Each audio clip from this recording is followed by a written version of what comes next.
National highway authority of India ने निकाली आप सब लॉयर्स के लिए काफी अच्छी बम्पर वैकेंसी। और ये बम्पर वैकेंसी यंग प्रोफेशनल के लिए निकाली जा चुकी है, तो हर एक यंग लॉयर और फ्रेशर इस वैकेंसी को भर के इसका एक पार्ट बन सकता है। और मैं इसे बम्पर वैकेंसी इसलिए कह रहा हूँ क्योंकि इसमें काफी अच्छे नंबर्स में पोस्ट निकाली गई है। इसमें इन टोटल 44 पोस्ट निकाली जा चुकी है, तो हर एक कैंडिडेट इस वैकेंसी को भर के इसका एक पार्ट बन सकता है। मैं इस वीडियो में इस वैकेंसी के बारे में इन डेप्थ में बताऊंगा और बताऊंगा कि कैसे आप इस वैकेंसी का पार्ट बन सकते हो। तो इस वीडियो को काफी ध्यान से देखना है, इसमें काफी जैसे इंपॉर्टेंट पॉइंट्स होने वाले हैं जो कि आपको पता होने चाहिए। और अगर आप एक न्यू कैंडिडेट हो या फिर आप पहली बार हमारी वीडियो देख रहे हो, तो मैं आपको बता दूं कि हम इस चैनल पे जो भी लीगल अपडेट्स आते हैं, लीगल वैकेंसीज आती हैं या फिर गवर्नमेंट जॉब से रिलेटेड कोई भी ऐसा अपडेट आता है, तो हम इस चैनल पे कवर करते हैं। तो मैं बस आपसे यही रिक्वेस्ट करूंगा कि आप इस चैनल को अभी के अभी सब्सक्राइब कर ले। और मेरी आपसे एक छोटी सी रिक्वेस्ट और रहेगी कि आप इस वीडियो को अभी लाइक कर दें और बेल आइकन को जरूर प्रेस आउट कर ले, सो दैट जो भी अपडेटेड वीडियोस और वैकेंसीज हैं आप उन्हें टाइमली बेसिस पे देख के उन्हें टाइमली बेसिस पे भर पाए। क्योंकि ये चैनल सिर्फ और सिर्फ लॉस के लिए वीडियो बनाता है, तो मैं आप सब लॉयर से यही रिक्वेस्ट करूंगा कि इस चैनल को अभी सब्सक्राइब कर ले। चलिए बढ़ते हैं आगे की तरफ और देखते हैं इस वैकेंसी में क्या क्या चीजें देखने को मिली है। विदाउट वेस्टिंग एंड टाइम, उससे पहले हेलो वेलकम और स्वागत है आप सबका मेरी एक नई वीडियो में, जिसमें लेकर आऊँ काफी अच्छी गवर्नमेंट जॉब वैकेंसी आप सब लॉयर्स के लिए। तो अगर आप यहाँ पे देखेंगे कि नेशनल हाईवे अथॉरिटी ने ये वैकेंसीज काफी अच्छे नंबर्स में निकाली हुई है और ये यंग प्रोफेशनल की वैकेंसी होने वाली है, तो आप अगर हम यहाँ पे देखें तो इन टोटल 44 वैकेंसीज निकाली जा चुकी है। अनरिजर्व के लिए 20 वैकेंसीज हैं, ओबीसी कैंडिडेट के लिए 11, एससी कैंडिडेट के लिए 6, एसटी कैंडिडेट के लिए 3 वैकेंसीज और ईडब्ल्यूएस कैंडिडेट के लिए 4 वैकेंसीज इन टोटल निकाली जा चुकी है। तो जो भी कैंडिडेट इसके लिए थोड़े से भी इंटरेस्टेड हैं, वो इन वैकेंसीज को बिल्कुल भरना और इनका एक पार्ट बिल्कुल बचाना। हम इसके बारे में इन डेप्थ में बात करते हैं और देखते हैं कि इन वैकेंसीज में आपको क्या क्या चीजें देखने को मिल रही हैं। तो आप यहाँ पे देखेंगे कि यहाँ पे इंफॉर्मेशन के बारे में भी यहाँ पे लिखा हुआ है कि यंग प्रोफेशनल इस वैकेंसी को भर सकते हैं और आपकी एज लिमिट इसमें 32 ईयर्स की दे रखी है। तो अगर आपकी एज 32 ईयर्स से कम की है, तो आप इस वैकेंसी को बिल्कुल भर के इसका एक पार्ट बन सकते हो। जैसा कि आपने अभी देखा होगा कि इसकी एज लिमिट भी इसी तरीके से रख रखी है कि सिर्फ और सिर्फ फ्रेशर कैंडिडेट्स ही इस वैकेंसी को भर पाए। साथ में एजुकेशन क्वालिफिकेशन के लिए अगर हम बात करें, तो यहाँ पे आपको देखने को मिलेगा कि अगर आपके पास लॉ की डिग्री है विद रिकॉग्नाइज्ड यूनिवर्सिटी, तो आप इस वैकेंसी को भर के इसका एक पार्ट बन सकते हो विदाउट एनी इशू। आपको कोई भी प्रॉब्लम नहीं होगी, आप इस वैकेंसी को डायरेक्टली बेसिस पे भर के इसका एक पार्ट बन पाओगे। और अगर हम बात करें यहाँ पे, तो अगर आपने क्लैट या फिर पोस्ट ग्रेजुएशन कर रखी है, तो आपको इसमें प्रेफरेंस भी देखने को मिलेगी। तो मैं जैसे कि आप हर एक कैंडिडेट को कहता हूँ कि आप क्लैट पीजी का एग्जाम तो जरूर देना और आपको उससे काफी ज्यादा एक्सपीरियंस और साथ में इन सारी वैकेंसीज के लिए आपको उसके लिए प्रेफरेंस भी देखने को मिलती है। अब अगर हम बात करें एक्सपीरियंस की, तो एक्सपीरियंस आप देख सकते हो इन्होंने साफ साफ यहाँ पे लिखा हुआ है कि अगर आपके पास एक्सपीरियंस है किसी भी रिलेवेंट फील्ड में, मतलब कि लॉ रिलेटेड अपने कॉन्ट्रैक्चुअल मैटर कर रखा है, आर्बिट्रेशन मैटर कर रखा है, कोई भी लिटिगेशन मैटर कर रखा है, तो वो आपके लिए काफी ज्यादा प्रेफरेबल कैंडिडेट आप बन जाओगे। इन सब के लिए आप इन वैकेंसीज को भर के इनका एक पार्ट बन सकते हो विदाउट एनी इशू। तो ये आपके लिए काफी अच्छा प्लस पॉइंट बन जाता है इस वैकेंसी के लिए। अब अगर हम बात करें इन वैकेंसीज के बारे में, तो जैसे कि आप यहाँ पे देखोगे कि रिक्रूटमेंट आपका सिलेक्शन कैसे होगा, तो जो भी आपका क्लैट या फिर पोस्ट ग्रेजुएशन के जो भी आपके स्कोर्स होंगे, उसके बेसिस पे आपका सिलेक्शन यहाँ पे करा जाएगा।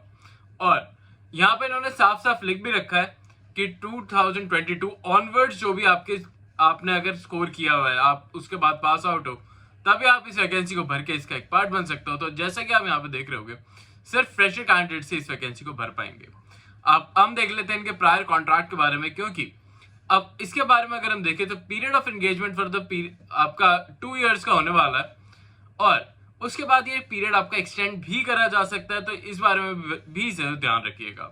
ये वैकेंसीज आपका एक्सपीरियंस लेवल और आपका जो भी वर्किंग है वो काफी ज्यादा इंप्रूव करती है। साथ में मैं आपको यह भी बता दूं कि अगर आप किसी भी ऐसी वैकेंसी के लिए जाना चाहते हो जिसमें आपको सिविल जज की वैकेंसी के बारे में ही बात करें, तो उसमें आपको 3 इयर्स का एक्सपीरियंस अब चाहिए होगा, तो इसका एक्सपीरियंस आपका उसमें काउंट जरूर होगा, क्योंकि एक यंग प्रोफेशनल की लीगल वैकेंसी है, तो इसका एक्सपीरियंस जरूर काउंट होगा उसमें। तो ये भी ध्यान रखते हुए आप इस वैकेंसी को बिल्कुल भर सकते हो। यहाँ पे आप देखोगे कि रिक्रूटमेंट आपका जो भी रेम्यूनरेशन है या फिर सैलरी है, उसके बेसिस के बारे में बात करें, तो आप यहाँ पे देखोगे कि आपकी सैलरी 60,000 से लेकर 65,000 रुपीज तक हो सकती है। ये अपना आप में काफी अच्छा अमाउंट बन जाता है। और अगर कैंडिडेट विद इन 1 और 2 ईयर वेरीफाई कर देता है रिलेवेंट एक्सपीरियंस को, तो आप इनके 65 से लेकर 70,000 रुपीज पर मंथ सैलरी भी से ले सकते हो। मतलब आपके एक्सपीरियंस पर डिपेंड करता है कि आप कितनी सैलरी इनसे अचीव कर सकते हो और आप इन वैकेंसीज के लिए कितना अच्छा अमाउंट जनरेट कर सकते हो। अब अगर हम बात करें तो यहाँ पे आपको ये भी इंफॉर्मेशन दे रखी है कि आपको ईयरली 5% आपको इंक्रीज भी देखने को मिलेगा अपनी सैलरी या रेम्युनरेशन में। तो ये भी एक काफी अच्छा अमाउंट बन जाता है आप सब लॉयर्स के लिए, क्योंकि ये सिर्फ और सिर्फ फ्रेशर्स के लिए वैकेंसी निकाली गई, तो अपने आप में ही काफी अच्छा वैकेंसी बन जाती है। पर अब मैं आपको ये बता दूं कि एलिजिबिलिटी पार्ट में ये भी लिखा हुआ है कि जो भी कैंडिडेट इस वैकेंसी के लिए एलिजिबल होगा उन्हें बेनिफिट दिया जाएगा, और जो भी आपके ओनली रिलेटेड केसेस हैं वो आपको यहाँ पे देखने होंगे, और जो भी आपके वर्क प्रोफाइल होगा उसके बारे में भी यहाँ पे इंफॉर्मेशन दे रखी है। साथ में इन्होंने ये भी लिख रखा है कि जो फाइनल ईयर स्टूडेंट्स हैं वो भी इस वैकेंसी को भर सकते हैं और इसका एक पार्ट बन सकते हैं। तो ये भी आपके लिए काफी अच्छा प्लस पॉइंट बन जाता है सिर्फ और सिर्फ फाइनल ईयर स्टूडेंट्स के लिए, क्योंकि वैसे काफी कम वैकेंसीज निकाली जाती है फाइनल ईयर स्टूडेंट के लिए। तो अगर आपको इस वैकेंसी के पार्ट बनने का मौका मिल रहा है तो आप इसे बिल्कुल मिस आउट मत करिएगा और इसे डायरेक्टली बेसिस पर भरने की जरूर कोशिश करिएगा, सो दैट आप इन वैकेंसीज का पार्ट बनकर अपने कैरियर को काफी अच्छी बूस्ट दे पाए। अब यहाँ पे आपको और भी काफी सारे रिलेवेंट इन्फॉर्मेशन दे रखी है, जैसे कि आपको 50% मार्क्स होने चाहिए तभी आप इस वैकेंसी को भर पाओगे, और यहाँ पे आपको परसेंटेज रिलेटेड इन्फॉर्मेशन ही दे रखी है, और SC ST जो भी आपके age relaxation related benefits related information यहाँ पे आपको देखने को मिल रही है। अब हम बात करेंगे कि आप इस वैकेंसी को अप्लाई कैसे करोगे, और इसको अप्लाई करने का प्रोसीजर भी काफी इजी होने वाला है, क्योंकि बस और बस आपको इनकी ऑफिशियल वेबसाइट पे www.nhai.gov.in पे जाना होगा, और इनके ऑफिशियल वेबसाइट पे जाने के बाद आपको इनके अबाउट सेक्शन में जाके, रिक्रूटमेंट सेक्शन में जाके वैकेंसीज में, करंट वैकेंसीज में यंग प्रोफेशनल की वैकेंसी देखने को मिलेगी, जिसमें आपको ऑनलाइन एप्लीकेशन का फॉर्म देखने को मिल जाएगा। आपको वहां पे जाना और इस वैकेंसी को डायरेक्टली बेसिस पे अप्लाई कर देना है।